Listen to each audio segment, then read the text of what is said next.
A big announcement came out on Friday from Lizzo, who says that she is quitting the music industry. She cites haters and people complaining about her, saying that it's just not worth it anymore. I thought, given today's message, I was like, did April Fools come early? Because that's what it felt like to me. It felt like one of these April Fools stories that you see sometimes.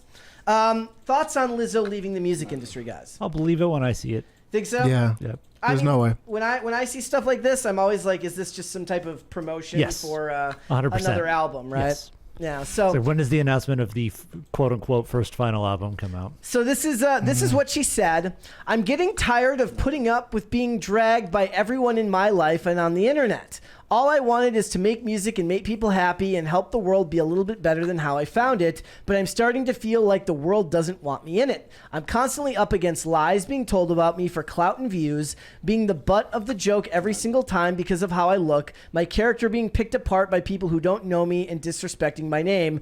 I didn't sign up for this. I quit. I just don't want to see you gyrating. I think that video's screen. still playing, Brett. Doesn't matter. Okay. Like your voice is lovely. Just stop wearing insanely revealing clothes and gyrating. Yeah. When I see stuff like this, the first thing that always comes to mind to me is just like, look, one of the things you have to accept is like if you're going to be like a front-facing personality and you're going to choose, look, there's a lot of money and there's a lot of adulation that comes from choosing that career. If you can be one of those few lucky people who manages to really break into the mainstream and get famous, but with that comes a whole lot of discontent as well. I don't think that is such a weird, like when she says I didn't sign up for this, I'm like, actually that's exactly what you signed up for. If you didn't want that, you could have been a background vocalist, you could have just played flute, you could have done any number of things. A producer of some sort. But choosing that job, it's kind of like on a smaller scale. Like, look, I always say to everybody, it's like, look, I would never want to be like a front-facing person with a super large platform. Like every time I end up, like I do IRL sometimes, and I when I'm done, I'm just like, I don't know. I just can't, right? Like I don't want to have to, and that's just because me personally, I love my job, but one of the things you have to do is like, look, you're putting your opinions out there for everyone to judge, and your appearance, what you say, all, the things that you talk about, and people are going to be unkind. That's going to be something that happens. One of the things that I don't get is that we live in a world where I just assumed that once you reach a certain age, pragmatism kind of finds you, and you accept that, look, it's not ideal, but this is the career path I chose. Now, I understand that we're kind of in a time where victimhood is a form of currency, but she's like still going through her court case right now where she's being shown to allegedly have treated her coworkers and the people under her really, really badly. Like fat shamed her own workers.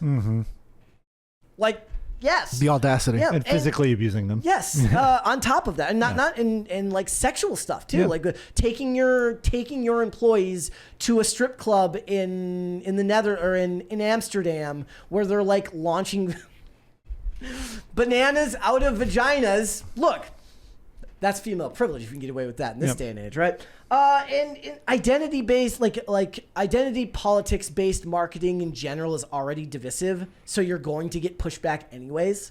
To give the devil her due, in fairness. Okay. So the reason why people are discontent with her is because of the obvious symbolism of her.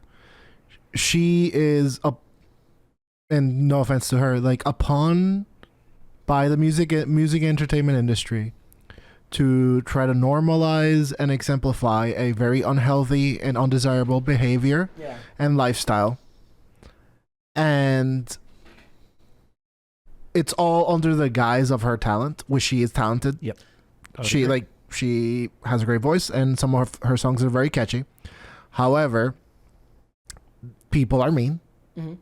And people don't like to be gaslit, and when they discover that they're gaslit, they become irate.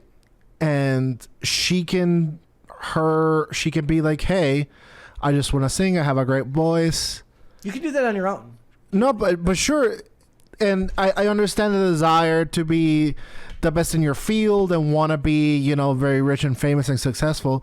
But what she needs to understand, which I'm sure she already does, is that she is being used to propagate a message, and it's a message that's not true. It's clinically untrue, medically, scientifically, and we're just sick of being beaten over the head with it, and you're just the poster person for this. And it's sad, but you know. And what's annoying is like for all of those comments, there's also 10,000 comments saying like you look great in this and that, and there's all sorts of support too. You kind of have to learn to either focus on just the stuff that's positive and go about your job, or grow a thicker skin to deal with the fact that people are going to have these negative things to say about you. And it's not just in music. I mean, that stuff's everywhere. You go to Target now, like there's nothing less attractive than like the pictures they use at Target now. Yep. I'm so sick of it. I'm sick of looking at fugly people. And it is gaslighting. It is. I still wonder how much of that is like a gendered issue. Like I don't notice it. Like when I look at the when you go to through the clothes sections, like there's way more pictures of women than there are of men, of course, because they're just the men's clothing section is just smaller. But the men are not necessarily like the most traditionally handsome either. But they're still closer to that than what they do in the women's aisles, right? They're still models. Yeah. Here's the issue I have. So. Sometimes my wife tells me like, oh, can you help me pick out an outfit? I want to buy some clothes. And so I'm looking through the list of clothes that she's showing me. And it's, that we got some Lizzos, wearing them. And I literally can't make the abstraction of the clothes on these people on my wife. Mm-hmm. And I mean, if you're heavy set, maybe it's useful for you, and in that regard, sure, but it just, for a person of my wife's physique, it's like it's different literally to make the abstraction. While I feel that even if you are heavy set and you look at a thin person wearing the clothes, at least you see the clothes in, I don't know how to express this other than default settings. Mm-hmm. And it's easier for you to make the extraction in your head of how it might look on you, knowing your reality. And he's like, well, this is how the clothes look. Whereas when it's like on a heavyset person, it's like, this is how the clothes look stretched out. I've seen a whole lot of websites lately where it's like you can change your model. You know what I mean? Where it's like you put in your like that your seems general, helpful. Like it's like I'm a shorter person or I'm a taller person, and like you choose that, and it's like, oh, here's what it looks like on. That's pretty like cool. That. Yeah. I've seen that several times, but it usually defaults to what you would expect, like a model. Yeah. Like an actual model.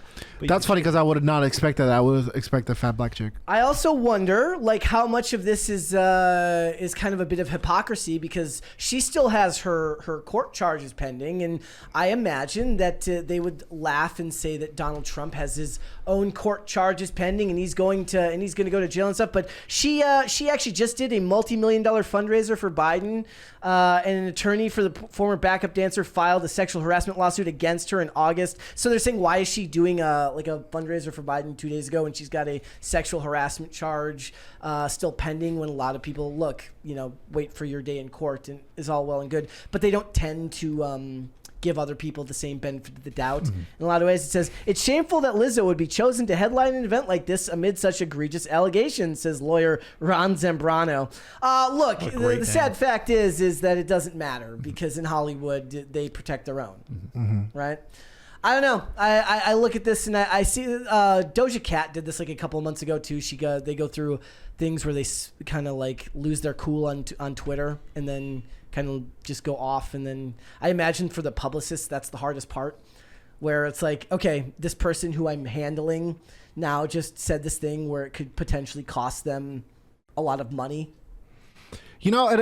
And her situation is puzzling because, okay, let's say that she's self-aware. Mm. Let's say that she's self-aware and she realizes that all that I'm saying is like pretty quantifiably true. Okay. But does that mean that she can't make a song being like, hey, despite the fact that, I'm heavy set, I'm comfortable in my body, and find some beauty in it? Mm. I mean, it'd be hard to make a song like that would convey the genuineness of the situation without upsetting people that call Scarlett Johansson mid on the internet. Well, it would also go completely against how she's been marketed entirely Right. now. Like it would be admitting something they're not willing to admit to, which is that it's not actually healthy.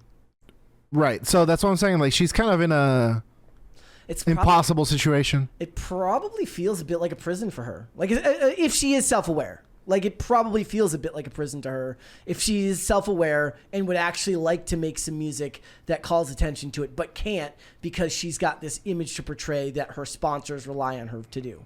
You know, one of the biggest liars I ever met told me a very ironic quote. He said that at the end of the day, the truth is always known. So I feel like in the depths of her soul, she must know. Yeah, and maybe that comes out, and she can also have her own redemption arc later then too, which they can then market that as their own thing. Also, she could go the Adele route and lose a bunch of weight, but then she'll have to deal with the vitriol that will come from the people that support her just because she's big now. There's a lot of people like that. Or the Family Guy skit is like, oh, I'm Sir Hans. Oh, okay, just do whatever you want. Yeah. She could do that. So we'll have to wait and see which way she decides to go for that. It could go either way. I just know that if I was her, I would worry about it because like when your identity is tied so succinctly to your size and to these certain aspects of you, that sucks because you can't change anything about yourself. The same thing happened with Rebel Wilson, who wasn't allowed to lose weight for certain roles. That's insane. Like because she played a character named Fat Amy. Fat Amy can't come and be skinny. Though you'd think that the writers would be like, we can totally write around this and be like, wow, you're Fat Amy and now you're not fat anymore. A good writer would actually be able to do something with that. Yep. Yeah. The problem with Lizzo is like she became kind of like a verb, similar to how Googling is like a search engine. Lizzo is, the Lizzo paradox. You call a chick, oh, you look beautiful, just like Lizzo.